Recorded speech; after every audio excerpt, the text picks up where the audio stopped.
ጓደኞቼ በዓለም ላይ ትልቁ ርቀት በሀብታምና በድሃ መካከል ያለ ሳይሆን በራብና በሕልም መካከል ያለው ርቀት ነው። የዛሬው ታሪካችን የትምህርት ቤት ቦርሳ፣ ጫማ ቀርቶ የሁለት ጊዜ ጉርስ እንኳን በችግር የሚያገኝ አንድ ልጅ ታሪክ ነው። ቢሆንም ግን የህንድ ታላቁን የሂሳብ ፕሮፌሰር ተንበርክከው እንዲያደንቁት አስገድዷቸዋል። መምህሩ ለመፍታት 20 ዓመታት የፈጀባቸውን እና እንዲያውም ሊገባቸው ያልቻለውን ጥያቄ ረቪ የተባለ ቆሻሻ የሚለቅም ልጅ በአንድ ደቂቃ ውስጥ ፈትቶታል። እንዴት እንዳደረገው እስኪ እንይ። የጠዋቱ ፀሐይ ገና በቅጡ ሳይወጣ በከተማዋ በጣም ታዋቂና ውድ በሆነው አይንስታይን ወርልድ ስኩል ደጃፍ ላይ ግርግር ተጀመረ። ይህ ትምህርት ቤት የባለ ሀብቶች ልጆች የሚማሩበት ሲሆን መግቢያውም ከችሎታ ይልቅ በገንዘብ ጉልበት የሚገኝበት ነበር። ውድ መኪናዎች እየቆሙ ልጆች ከቀዝቃዛ መኪናዎቻቸው ውስጥ ይወርዱ ነበር። ልብሶቻቸው ያንጸባርቃሉ፣ በጫማዎቻቸው ላይ ደግሞ አንዲትም የቆሻሻ ትቢያ አልነበረችም። ነገር ግን ከዚህ ሁሉ ድምቀት ራቅ ብሎ በትምህርት ቤቱ ግድግዳ አጠገብ ካለው የቆሻሻ ክምር አጠገብ አንድ የ12 ዓመት ልጅ ቆሞ ነበር። ስሙ ረቪ ይባላል። የረቪ ሁኔታ ሰዎች ሲያዩት ፊታቸውን የሚያጥፉበት አይነት ነበር። ልብሶቹ የቆሹ፣ የሸሚዙ ቁልፎችም የተሰባበሩ ነበሩ። በእግሮቹ ላይ ደግሞ ምናልባት ከቆሻሻ መጣያ የተገኙ የማይመሳሰሉ ነጠላ ጫማዎች ነበሩ። በትከሻው ላይ አንድ ትልቅ የፕላስቲክ ከረጢት ከብዶት ተንጠልጥሏል። ነገር ግን የረቪን አይኖች በትኩረት ብትመለከቱ የምታዩት ረሃብን ሳይሆን አንድ የተለየ ዜማዊ ብልጭታ ነበር። ረቪ ቆሻሻ የሚለቅም ቢሆንም ትኩረቱ ግን በፕላስቲክ ጠርሙሶች ላይ ሳይሆን በትምህርት ቤቱ ውስጥ በሚሰሙት ድምፆች ላይ ነበር። በቆሻሻ ክምር ውስጥ የጂኦሜትሪ ቅርጾችን፣ በሚያልፉ መኪናዎች የሰሌዳ ቁጥሮች ላይ ደግሞ የሂሳብ ቀመሮችን ይመለከት ነበር። እግሩን ትምህርት ቤት አላስገብቶ አያውቅም። ሆኖም ግን ፈጣሪ ከካልኩሌተር በበለጠ ፍጥነት የሚሠራ አእምሮ ሰጥቶታል። ዛሬ በትምህርት ቤቱ ውስጥ ያለው ድባብ የተለየ ነበር። በ12ኛ ክፍል ውስጥ ከባድ ጸጥታ ሰፍኗል። ፕሮፌሰር ሱርያካንት ትሪፓቲ ገቡ። ፕሮፌሰር ሱርያካንት በከተማዋ ውስጥ በጣም ጥብቅ የሂሳብ መምህር በመባል ይታወቃሉ። የእሳቸው ጥያቄዎች ተማሪዎችን ከማላብ አልፈው አእምሮአቸውን እስከሚያጡ ድረስ ያስጨንቋቸዋል ይባላል። ዛሬ ሱርያካንት ሰር በጣም የተቆጡ ይመስላሉ።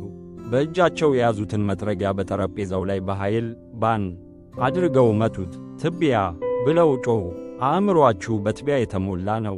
የአባቶቻችሁ ገንዘብ የሚያሳልፋችሁ ይመስላችኋል። ሂሳብ በገንዘብ የምትገዙት የአትክልት አይነት አይደለም። እሱ ጠንክሮ መስራትን ይጠይቃል። መላው ክፍል ደንግጧል። ፕሮፌሰር ሱርያካንት የኖራ ቁራጭ አንስተው ወደ ጥቁር ሰሌዳው ዞሩ። በጥቁር ሰሌዳው ላይ ጥያቄ መጻፍ ጀመሩ። ይህ ተራ ጥያቄ አልነበረም።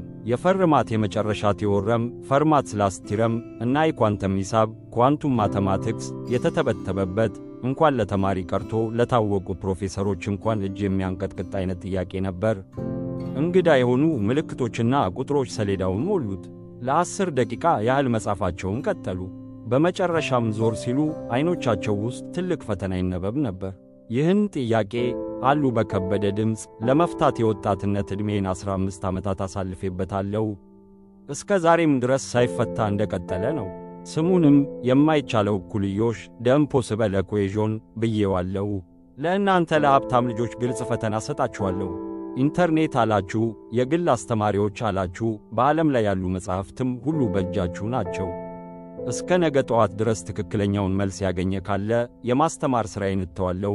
የወርቅ ሰዓቴንም ለዚያ ተማሪ በሽልማት እሰጣለሁ። የክፍሉ ጎበዝ ተማሪ ራሁል መነጽሩን አስተካክሎ ሰሌዳው ላይ ያለውን ጥያቄ ሲመለከት ወዲያውኑ በልቡ ተሸነፈ። ጥያቄው ከትምህርቱ ውጭ ብቻ ሳይሆን ከዚህ ዓለም ውጭ ያለ ይመስል ነበር። ደወል ተደወለ። ፕሮፌሰሩም በንዴት እየተንቀራፈፉ ወጡ። ተማሪዎቹም ያጉረመረሙ ተከተሏቸው። ራሁል ለጓደኛው ሽማግሌው አብዷል አለው። ይህን ጥያቄ ሊፈታ የሚችል የሰው ልጅ የለም። ነገር ግን ረቪ ከክፍሉ ውጭ ቆሞ ፊቱን በክፍሉ መስኮት የብረት አጥር ላይ አስጠግቶ እንደነበር ማንም አላስተዋለም። በከሰል የጠቆሩ ጣቶቹ የብረቱን አጥር አጥብቀው ይዘውታል። አይኖቹ ሰሌዳው ላይ በተጻፈው ጥያቄ ላይ ተተክለዋል። ለእሱ ያ ጥያቄ የሚያስፈራ አልነበረም። ይልቁንም እንደ ውብ ግጥም ነበር የሚታየው። ቁጥሮቹ በአእምሮ ውስጥ መደነስ ጀመሩ። እኩልዮሹ ኢኩዌዥን የሚያናግረው አልፎ ተርፎም የሚጠራው ያህል ተሰማው። የጽዳት ሠራተኛው በዱላ እስኪያባረው ድረስ ረቪ እዚያው ቆሞ ነበር። ከዚህ ጥፋ አንተ ለማኝ፣ ትምህርት ቤቱን እያቆሸሽክ ነው ብሎ ጽዳት ሠራተኛው ጮኸበት። ረቪ ሮጦ አመለጠ። ነገር ግን አእምሮ በዚያ ክፍል ውስጥ እንደታሰረ ቀረ። ጓደኞቼ፣ በታሪኩ ቀጥሎ ምን ተከሰተ? መልሱን ከመስማታችን በፊት እንዲህ ያሉ ልብ የሚነኩ ታሪኮችን መስማት ከወደዱ አዳዲስ ታሪኮች እንዳያመልጦ አሁኑኑ ቻናላችንን ሰብስክራይብ ያድርጉ። ሌሊት ሆነ። ከተማዋ ተኝታለች። ነገር ግን በረቪ ጎጆ ውስጥ ሰላም አልነበረም። ሰካራም አባቱ ያንኮራፋል፣ እናቱም ታማ ተኝታለች። ቤቱ ውስጥ የሚበላ ምንም ነገር አልነበረም። የረቪ ሆድ በራብ ይታወቅ ነበር። ነገር ግን ዛሬ ሌሊት የሂሳብ ጥያቄ የፈጠረበት መቅበዝበዝ ከራቡ ይበልጥ በርትቶበታል። ጥያቄው ሊያስተኛው አልቻለም። እነዚያ ምልክቶች በዐይኑ ፊት ደጋግሞ ይከሰቱ ነበር። ከሌሊቱ 8 ሰዓት ሲሆን መታገስ ሲያቅተው ረቪ ተነሳ። ያንን ጥያቄ መፍታት ከቻለ ምናልባት በአእምሮ ውስጥ ያለው ረብሻ በመጨረሻ ዝም የሚል መሰለው። ከጎጆው በዝምታ ወጥቶ ወደ ትምህርት ቤቱ ሮጠ። የትምህርት ቤቱ የኋላ በር ተሰብሮ ነበር። ይህም ሁልጊዜ ፕላስቲክ ለመለቀም በድብቅ የሚገባበት ቦታ ነው። ዛሬ ግን የገባው ቆሻሻ ለመለቀም ሳይሆን አንድ ነገር ለመማር ነበር። የትምህርት ቤቱ መተላለፊያዎች በጨለማ ተውጠዋል። ዘበኛው በዋናው በር ላይ ተኝቷል። ረቪ እንደ ጥላ ተንቀሳቅሶ የክፍሉ መስኮት ላይ ደረሰ። መስኮቱ ክፍት ነበር። ወደ ውስጥ ዘለለ። ክፍሉ ድቅድቅ ጨለማ ነበር። ከውጭ ካለው የመንገድ መብራት የሚፈነጥቀው ደብዛዛ ብርሃን ብቻ በቀጥታ ጥቁር ሰሌዳው ላይ ያርፋል። ጥያቄው አሁንም እዚያው ነበር። ልክ አፉን እንደከፈተ ቁምጭጭ ያለ መንፈስ ሆኖ ይታያል። ረቪ በቀስታ ወደፊት ተራመደ። እግሮቹ ይንቀጠቀጡ ነበር። ይህ ግን ተይዤ ይቀጣለሁ በሚል ፍርሃት ሳይሆን በእርግጥ መፍታት እችላለሁ ወይ በሚል ስጋት ነበር። ከመምህሩ ጠረጴዛ ላይ አንዲት የኖራ ቁራጭ አነሳ። ኖራዋ በሻካራና በቆሹ እጆቹ ውስጥ እንግዳ ትመስላለች። መጽሐፍ ጀመረ። የኖራዋ ክላክ ክላክ የሚል ድምፅ በጸጥታው ውስጥ ያስተጋባል። በመጀመሪያ ቀርፋፋ ነበር፣ ነገር ግን ጥያቄው መፈታት ሲጀምር ፍጥነቱ እየጨመረ መጣ። ረቪ መራቡን ረሳ። ቆሻሻ ለቃሚ መሆኑንም ረሳ። በዚያ ቅጽበት እሱ የሂሳብ ሊቅ ነበር። በአጽናፈ ዓለም ውስጥ ያሉ ቁልፎች ሁሉ በአእምሮ ውስጥ የሚከፈቱ መሰለው። ፕሮፌሰር ሱሪያካንት በ15 ዓመታት ውስጥ ያላገኙትን መንገድ እሱ አገኘው።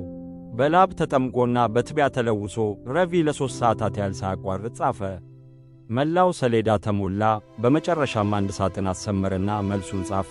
0 ያ ሁሉ ማዕበል የመሰለ ጥያቄ፣ መልሱ ግን ቀላል 0 ነበር።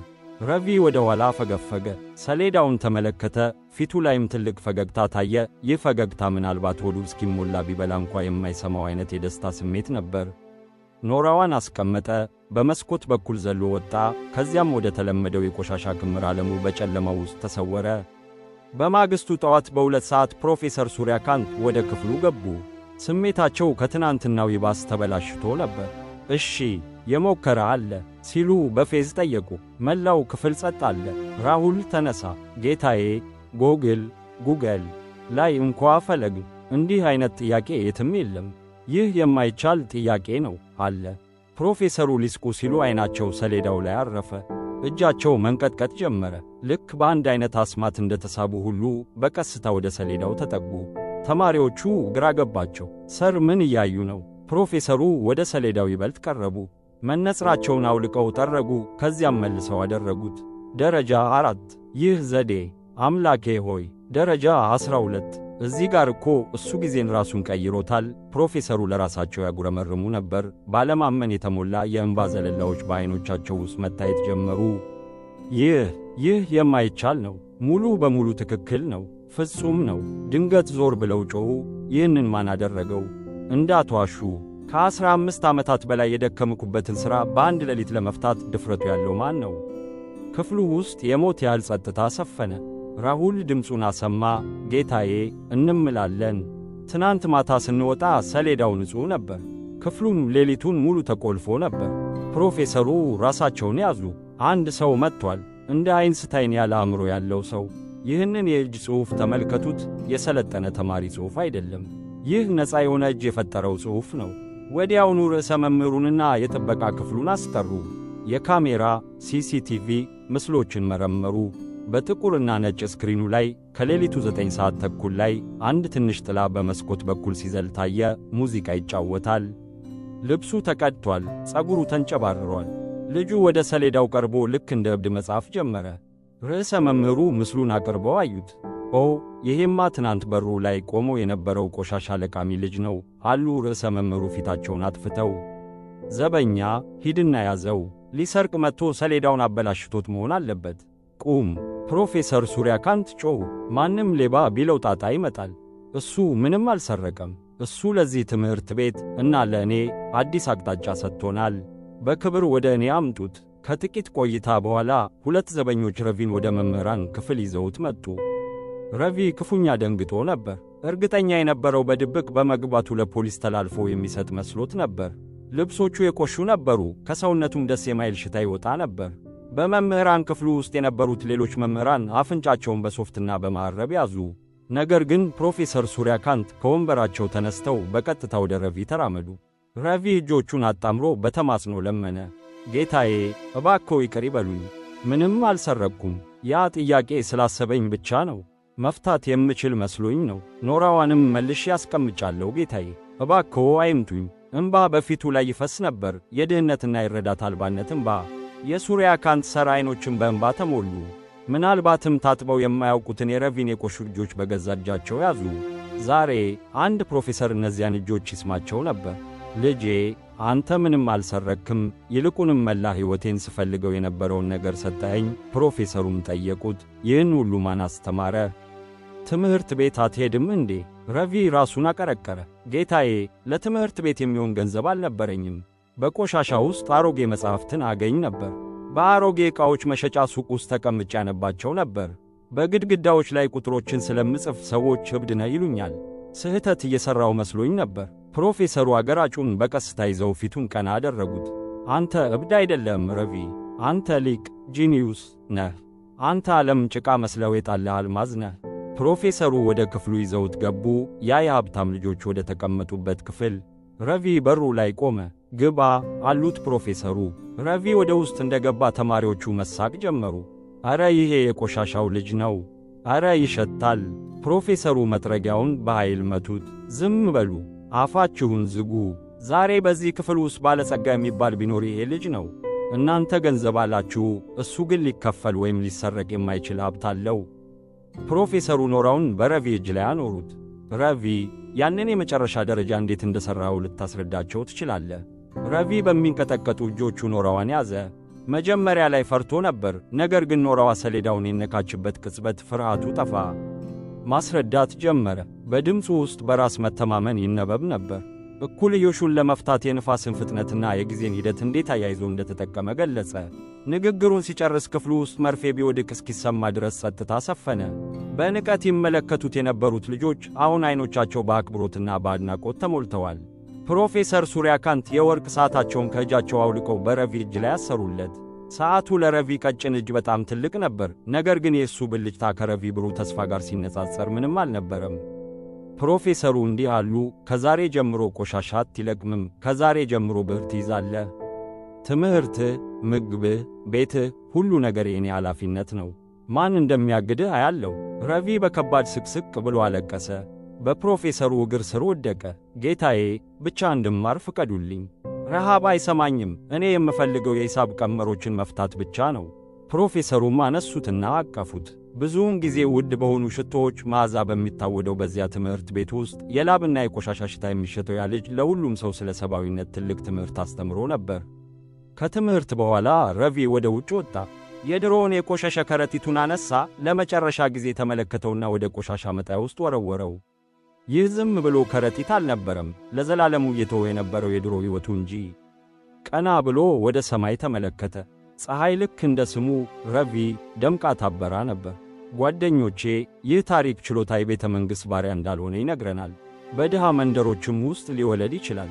በየቀኑ በቆሻሻ ክምር ውስጥ የልጅነት ጊዜያቸውንና ችሎታቸውን የሚያባክኑ ስፍር ቁጥር የሌላቸው ረቪዎች በአገራችን አሉ። የሚያስፈልገው ያንን አልማዝ ለይቶ የሚያውቅና የሚቀረጽ አንድ እንደ ፕሮፌሰር ሱሪያካንት ያለ ሰው ብቻ ነው።